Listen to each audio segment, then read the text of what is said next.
seem like one of our main perspectives for a better material future as an ummah. Yeah, that's what we need.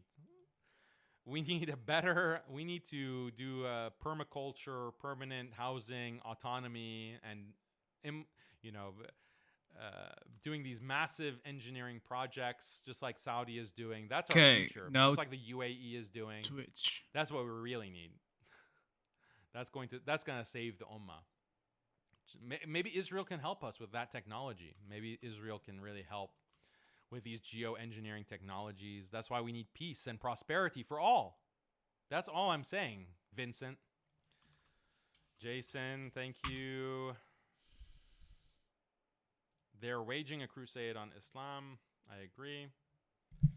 What will Russia and China's reaction be to this? We'll see. Obviously, they can go two ways. They can oppose the plans to cripple Iran and take over Iran, and that will lead them to direct confrontation with Like the that you made United it, States.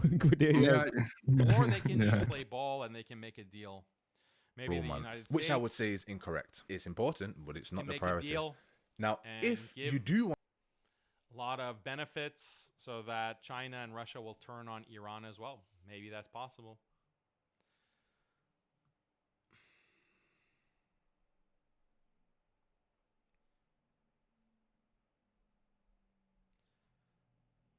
When is the Ibn Abdul Wahhab coming out? Really looking forward to it. I also sometimes do dhikr with a duff. I do it sometimes. So the Ibn Abdul Wahhab video is coming out, inshallah, next week, hopefully. Hopefully next week. But it's going to be really good. It's going to be really well-produced documentary. So you'll enjoy it and learn a lot, inshallah. Hey, Halal Zoomer says, Gaza 2035 Smart City, Neom, Abraham Accords, normalization.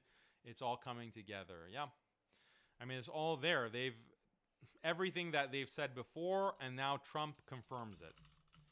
Trump confirms it, and there's no more doubts remaining. We even know where they're going to move the Palestinians. So, OBS is then. In the normal chat? Oh, there was one other super chat.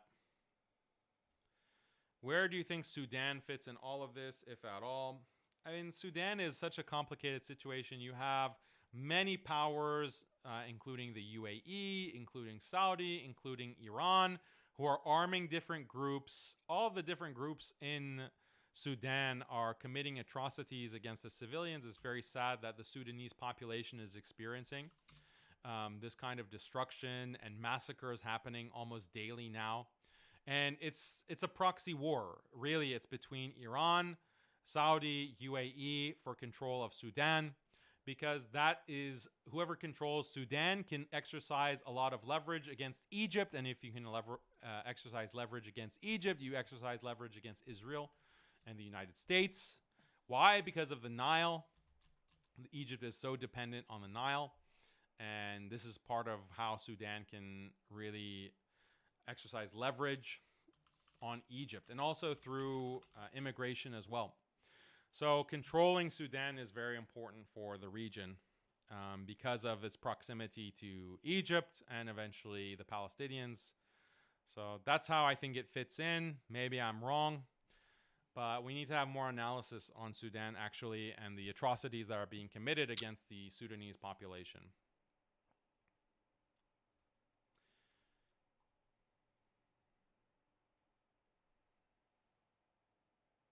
Sudan is also a part of the Abraham Accords. You know that, right? They're one of the signatories of the Abraham Accords.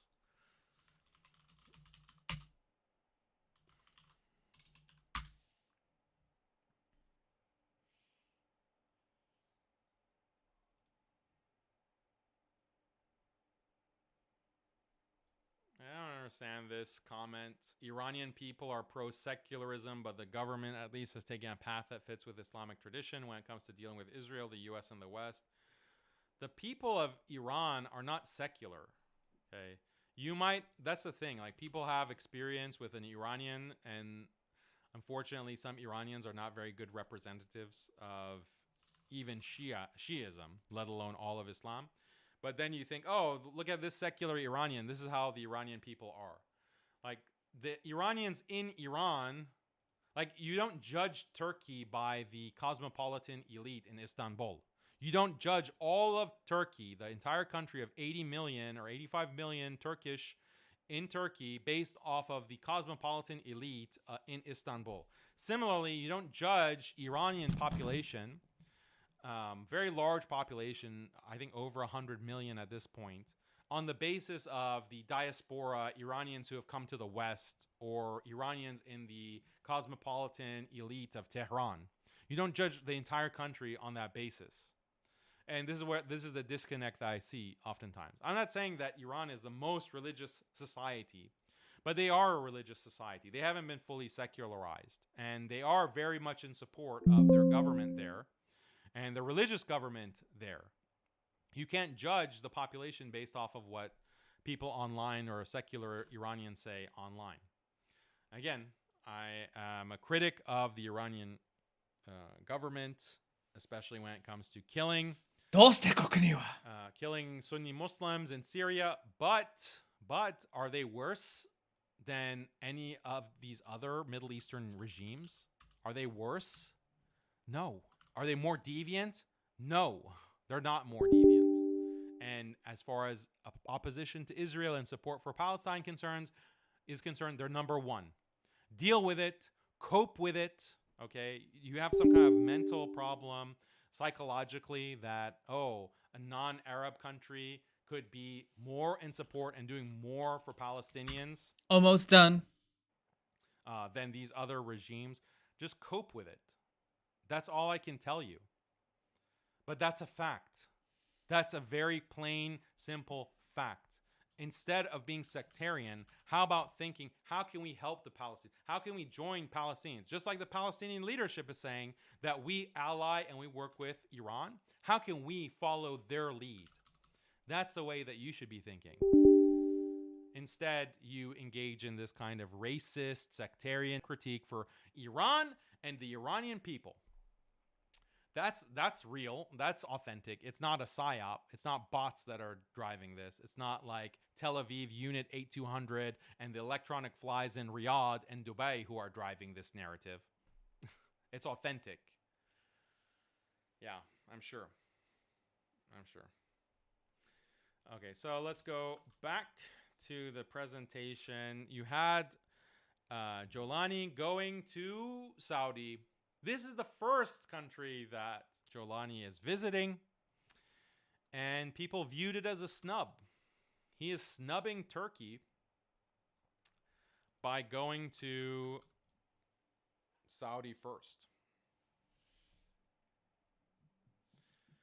What a Syria's bullshit, man. interim president chooses Saudi Arabia for first foreign visit, sidelining Turkey. But And I'd rather give you guys the actual news, you know. I think it's really important. I think that most of the, how do you say, news that we see nowadays, I don't think that's good for you guys. You really need to know the truth. Everything is fake. Everything is fake. Oh. But no, but it's better that way.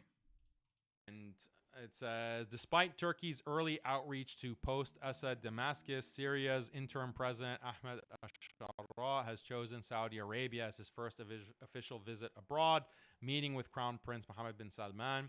The move signals a shift in regional alliances as Riyadh, having normalized ties with Israel through the Abraham Accords and gradually reforming its Salafist ideology, positions itself as a key player in Syria's future. So, I mean, this is just assuming that Saudi is going to be normalizing with Israel. It's pretty much a done deal. And then this is the New York Times also covering it and covering all the lovely statements of MBS. Oh, we love this new Syria. We call on the U.S. to lift all sanctions. We want to rebuild. We want peace. And Shara also saying, oh, we love Saudi, our brothers. We want to establish economic and diplomatic ties. This is beautiful. Give me a hug. Give me a kiss. And you have all of the Wahhabis celebrating. This is beautiful. This is wonderful. Brotherhood. This is exactly what we want. This is exactly what we're dreaming of. Don't you feel duped? Like, don't you feel duped if you are?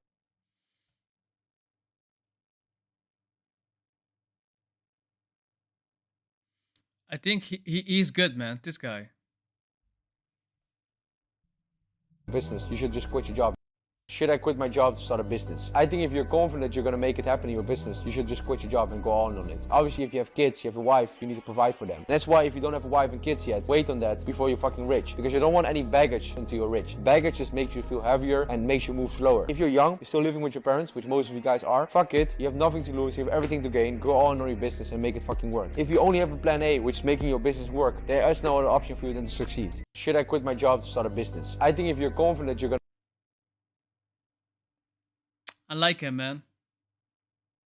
If you want to become a peasant or you want to become a worker, fucking go to university. Otherwise, fuck university and you should 100% start a business. I don't know anyone who became really successful, really wealthy went to university. Look at Mark Zuckerberg, look at Elon Musk, they all drop out of university. If you want to become a lawyer, you want to become a doctor, go to university. Otherwise, start your own business. Because the only way for you to become rich and become free is for you to start your own business. If you want to become a peasant or you want to become a worker,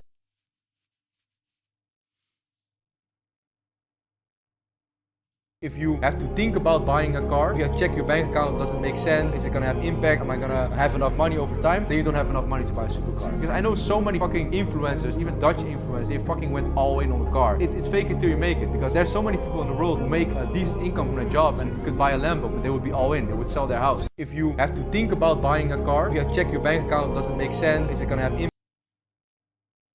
I've crossed it in profit with crypto this year. That's really easy money. How is it easy money? Before this year, I only lost money with crypto. Every time I tried trading, it fucked me in the end. It humbled me. I got friends with Luke Ballmer, got me into crypto as well, and I started seeing other people, and I knew this shit is gonna go back one day. Solana was $15 in August 2023. I only put my salary into Solana. Solana went all the way from $15 probably to $50. And Bitcoin, when I bought a Solana at $15, it only had 25K or something. But I did start DCA then, the dollar cost average into crypto.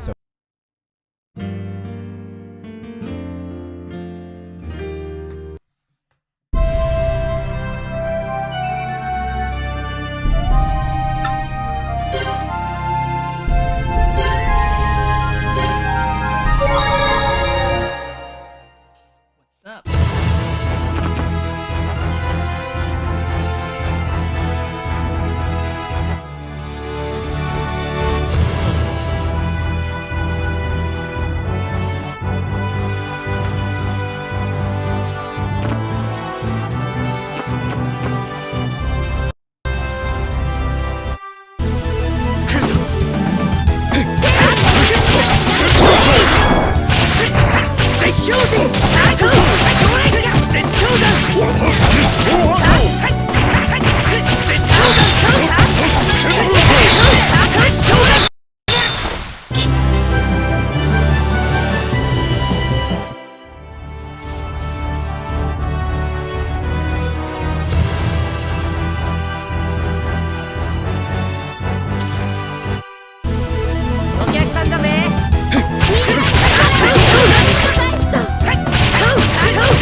quieres ser.